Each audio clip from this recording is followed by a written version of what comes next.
Concilier le volontariat et la vie professionnelle, pas simple, surtout quand le volontariat en question s'exerce au sein des sapeurs-pompiers. En Vendée, ils sont plus de 2400 volontaires et pour pallier cette difficulté, le SDIS a recours à des conventions de disponibilité. Et c'est justement une convention de ce type qui vient d'être signée à la mairie des Manille-Régnier, qui vient donc d'embaucher Geoffrey Martineau, excellent professionnel, mais également sapeur-pompier volontaire au centre de secours de Luçon.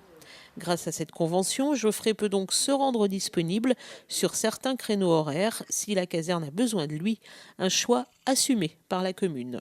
On a fait le choix d'embaucher Geoffrey en janvier dernier pour pallier le départ d'un de nos agents. Geoffrey avait le meilleur profil, il était expérimenté, il avait une bonne formation professionnelle et c'est vrai qu'on avait eu l'occasion d'échanger avec lui sur son statut de pompier volontaire. Par la suite, le lieutenant Biga nous a démarchés pour mettre en place cette fameuse convention, ce qui nous a semblé tout à fait naturel, compte tenu du service apporté à la population. C'est vrai qu'une collectivité comme la nôtre fonctionne avec un petit service, 3 personnes, et le fait que Geoffrey parte de temps à autre en intervention, ça pourrait être pénalisant pour le service, mais on a fait le choix, je dirais, d'apporter ce service, encore une fois, à la population.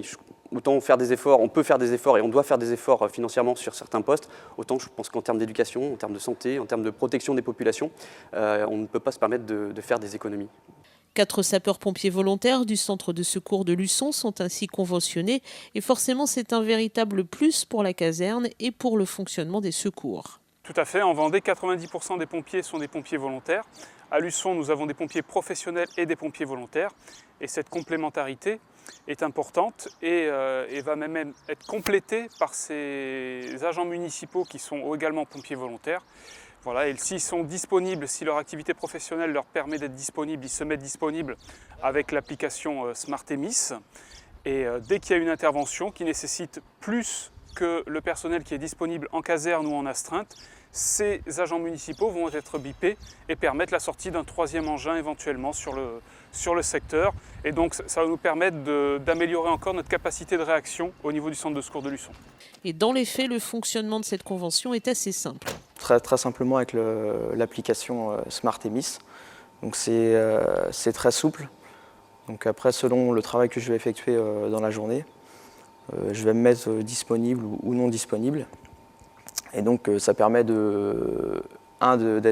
d'effectuer son travail sans que ça a d'incidence sur le travail effectué. Et tout en étant disponible pour le centre de secours.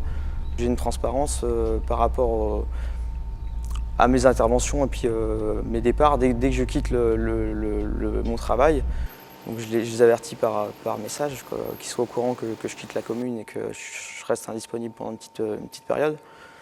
Et ça se passe très bien, donc voilà. Trop souvent encore, beaucoup de sapeurs-pompiers volontaires ne parlent pas de leur engagement lors des entretiens d'embauche par peur d'effrayer les éventuels employeurs, alors qu'ils représentent un atout considérable de par leur dévouement. Et pour les communes notamment, c'est un acte de civisme primordial que de favoriser et d'encourager le volontariat. Le fait qu'il soit pompier volontaire, c'était un plus. Je pense que c'est un plus pour une collectivité comme la nôtre. Pourquoi ? Parce qu'on arrive de temps à autre dans des situations d'urgence et d'avoir un agent capable de réagir correctement, c'est important. Et puis aussi, on ne va pas se le cacher, nous aussi, ça nous arrive sur notre commune des Manille-Régnier, des incendies, des accidents de la route et on est content d'être secouru par les pompiers. Le système fonctionne à 80%, 90% par du volontariat. Donc c'est un système qui fonctionne bien mais qui est fragile, donc c'est à nous de jouer le jeu. Et si les collectivités ne le font pas, on aura du mal demain, je pense, à les convaincre des entreprises du privé. Donc voilà, c'était un peu la volonté du conseil municipal, quelque part de montrer que c'est encore possible aujourd'hui, tout en maîtrisant nos finances publiques, mais en ayant la volonté, encore une fois, d'assurer des services importants pour notre population.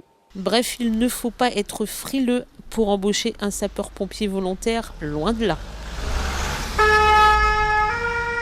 Il ne faut pas être frileux justement, hein. La sécurité c'est l'affaire de tous, il faut qu'on soit tous impliqués là-dedans. Donc les employeurs ont leur part à prendre dans ce dispositif. Hein, il faut qu'ils soient en tout cas rassurés, les municipalités qui mettent ces agents à disposition, c'est quand ils sont disponibles, quand le temps de travail le permet. Et donc c'est à ce moment-là où ils déclarent cette disponibilité. Et c'est peut-être à ce moment-là qu'on aura une intervention, une grosse intervention qui fera que leur arrivée permettra de faire sortir le véhicule. Donc on a besoin des employeurs du secteur pour aider justement au conventionnement des sapeurs-pompiers volontaires. Le maillage de l'ensemble du territoire et la qualité des secours est possible en Vendée comme ailleurs grâce aux sapeurs-pompiers volontaires. Ils ont donc besoin d'être soutenus.